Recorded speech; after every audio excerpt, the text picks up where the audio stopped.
We look to the heavens for hope, guidance in a world of uncertainty.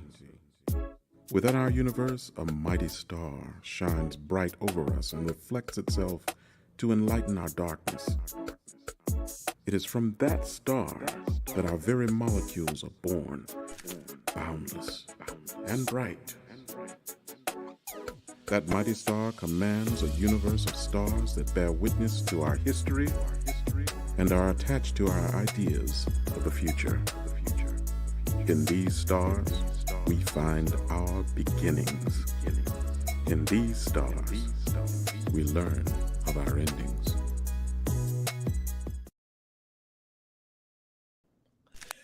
Hello, everybody, and welcome to another episode of In the Stars with Dwayne. I'm your host, Dwayne Dunleavy, and today we are going to be talking about the major arcana in the tarot card deck. Our last episode, we went over the corresponding tarot cards that correspond to each of the astrological signs, which is very useful, especially when you're doing readings. But the next part is the the trump cards, or the major arcana, of which there are 22. There are 21 numbered cards and one card that is not numbered, and that's the Fool.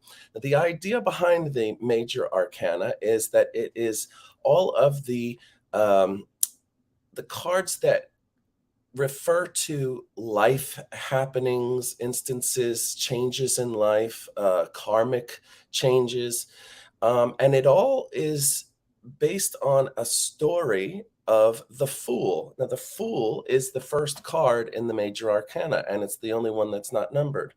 The Fool is the person who is taking the trip through the arcana cards.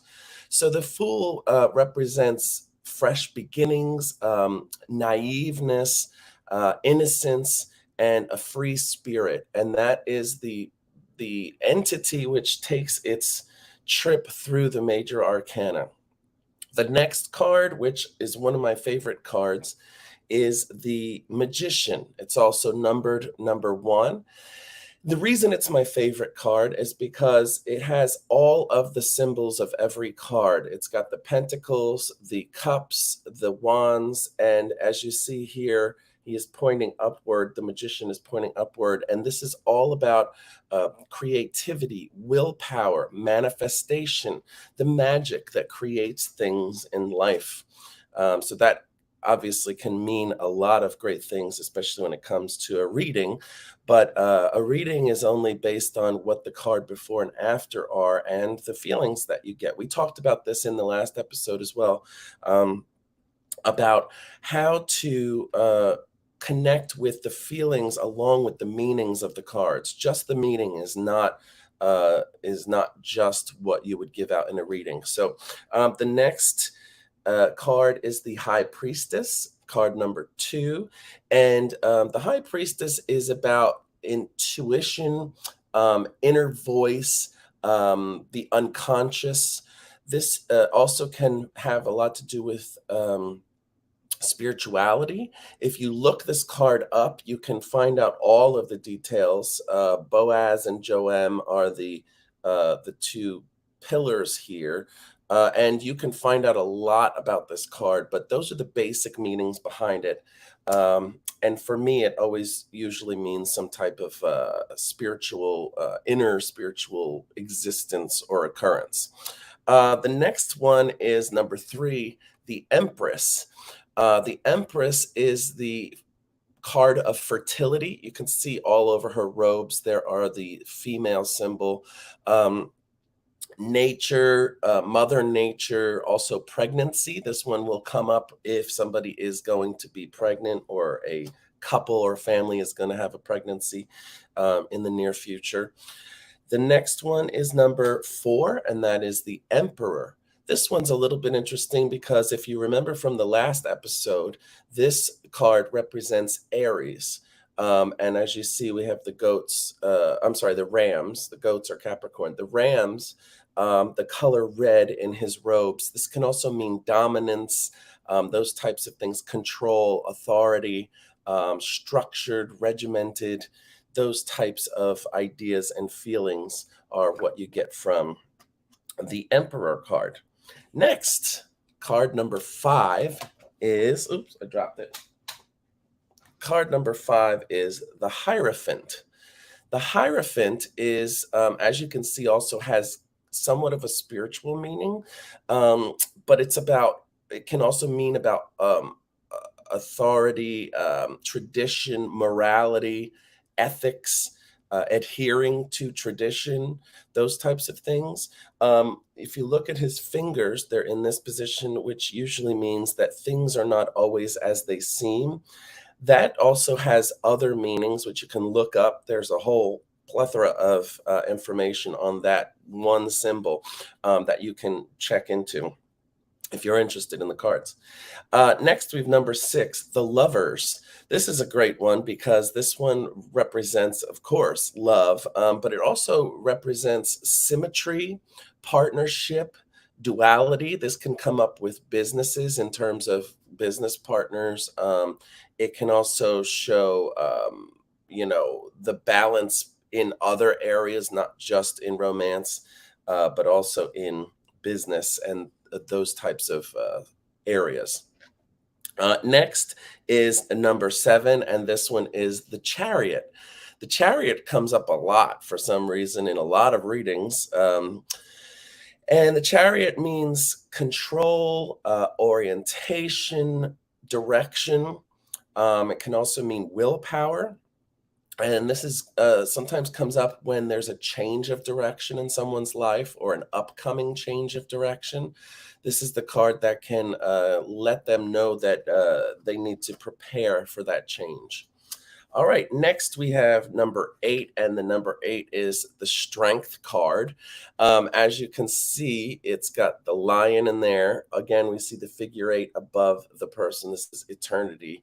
And the Strength card is about focus. It's about bravery, courage, kindness, fortitude, all of the things that go along with strength. So this could let somebody know that they are going to have to bolster up their strength reserves for upcoming events, situations like that. Next, we have number 9, which is the Hermit. The Hermit is very self-explanatory because it kind of shows exactly what it is. It's one person kind of looking inward. This has to do with contemplation, guidance, inner guidance. Whenever anybody is kind of moving back from the groups of people around them and going inward, this can come up. It can also mean that that's what's needed in order to find the truth or the answer to a certain question. The next card is the 10, and that is the Wheel of Fortune. This is a great card that if it comes up, basically what it's saying is that not only fortune, like as you can tell, the Wheel of Fortune can mean fortune, not in terms of money, but fortunate things happening, good things happening. But it also can mean cyclical nature, the cyclical nature of life, luck. It can also mean change. Doesn't necessarily mean just winning and getting good things, but it can also mean change for the better. So that's a great card to have. Also, the cardinal signs are in each of the corners. So if someone who you give a reading has one of the cardinal signs, it can represent them and the upcoming changes in their lives. The next one is the Justice card. This is number 11. And this is about truth, transparency, cause and effect. This is about getting what you deserve. When this comes up, I usually know that someone is either needs to be told that they need to understand what they deserve or to think about what it is they actually deserve in this life. Okay, next we have the Hanged Man. The Hanged Man is about liberation, absolution. It can be independence. As you can see, he's all alone there. It can also mean seeing things in a different way. So sometimes when this card comes up, I know that someone might need to look at things from a different perspective in order to get a really good understanding of whatever it is that they are looking into. All right, the next card is one that people fear a lot. They get scared when it comes out, but it does not just mean death. The death card does not mean death of a person. The death card usually just means transformation, a new start, metamorphosis, or the end of a cycle. So this card could come up after someone has been through 2 years of school and they are moving into now their professional life. That could be the end of their school cycle and the beginning of their professional life. So the death card is not to be feared. It is more of a representation of the end of cycles. Okay, the next card is the devil. This is another one that people get a little bit freaked out by. But the devil card is it's about materialism. It can mean addiction. It can mean extravagance. One thing to remember with the devil card is that in the picture, you see a male and a female, both naked, which means vulnerability, that they are completely vulnerable, and they've got chains around their necks. To keep in mind when you're reading this card that the chains around each of these people's necks are large enough to be taken off. So the idea behind that is anything that comes from this card is self-imposed. So it can easily be changed. So if you're not able to do something, if you're not able to make something happen, do something in your life, and that card comes up, it can mean that you are placing those limitations on yourself. And so it's important to remember that those things are changeable. The next card that we have is Temperance. Temperance is also the card, if you remember, for Sagittarius, which is my sign. But Temperance is about patience, endurance, the search for something, moderation. This can come up when somebody is going a little overboard on certain areas of their life, and they need to kind of like temper that. So temperance is about tempering some different things in your life that might need to be held back a little bit. Next, we have the Tower. This one comes up very rarely, actually. I don't get this in a lot of readings. But the Tower is all about sudden change. It can mean damaged pride. It can mean turmoil. This card usually comes up when things are going to happen very quickly and out of the blue. So it's important to keep in mind that this is one of those cards that can let somebody know to kind of be on their toes and look out for sudden changes. All right, the next one is the Star card. This is a great one. This is the one that corresponds to Aquarius, as we went over in the last show. The Star is about belief, hope, rebirth. This can also have to do with global consciousness. If you look at the card, there is a body of water. The person here is pouring water out onto the earth. Water is knowledge in astrology. And so this is about the global understanding behind charity, helping others, race relations, all types of things that Aquarius rules. Aquarians tend to not be able to understand why people can't just get along, or why there are people that have issues with other people's races and religions and things like that. So that's the Star card. Next, we have the Moon card, and the Moon card is this has to do with intuition. A lot of times this will signify that an answer will come to somebody in their dreams while they're sleeping. When we're sleeping, we're kind of in a magical place, consciously and subconsciously. So it's a great place to kind of get answers to certain questions that might be bothering you. So with the Moon card, this represents the subconscious, illusion, all of those types of things, and can, like I said, mean to be aware of your dreams. If you get that card for somebody, you can tell them maybe to start a dream journal so that they can remember what those dreams are when they wake up, because they do go away very quickly, usually. Next, we have the Sun card. The Sun card is a great one.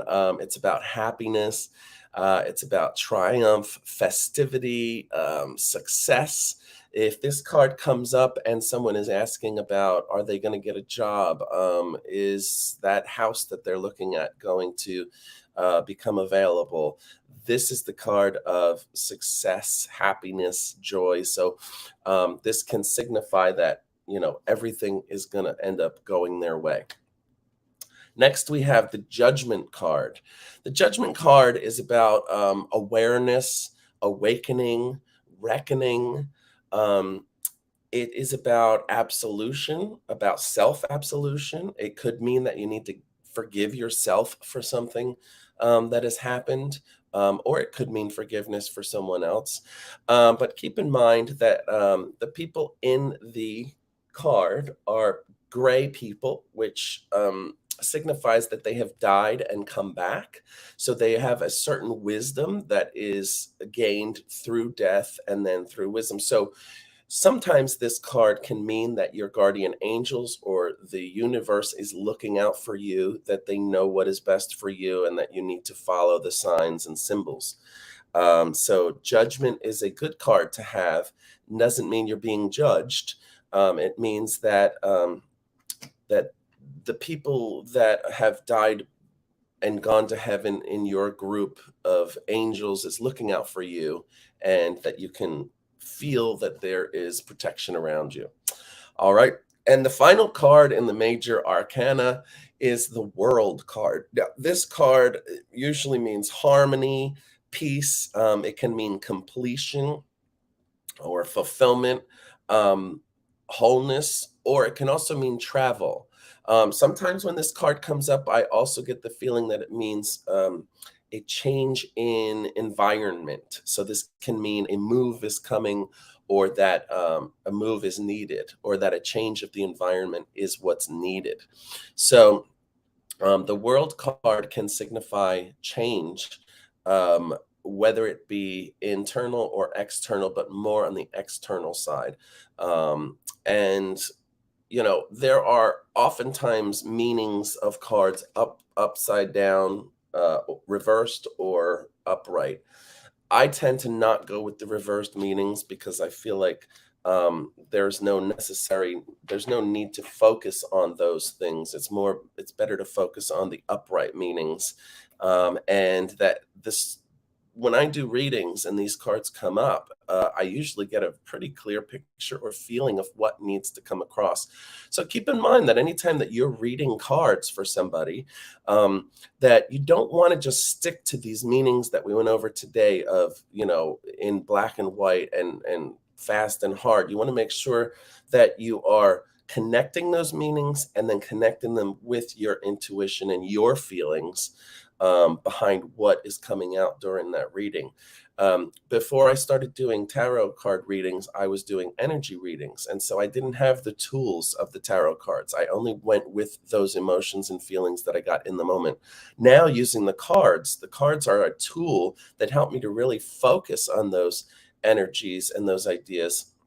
And it really makes it a lot easier for me to know what needs to come out in those moments. Again, today we went over the 22 major arcana cards. In our next episode, we're going to go over the minor arcana and what each of those cards means. And I hope that everybody is enjoying these lessons. These are the basic lessons on tarot card and astrology. And after a while, we're going to go into doing readings and things like that. So thank you so much for watching, and have a great day. Look forward to our next episode. Keep looking up.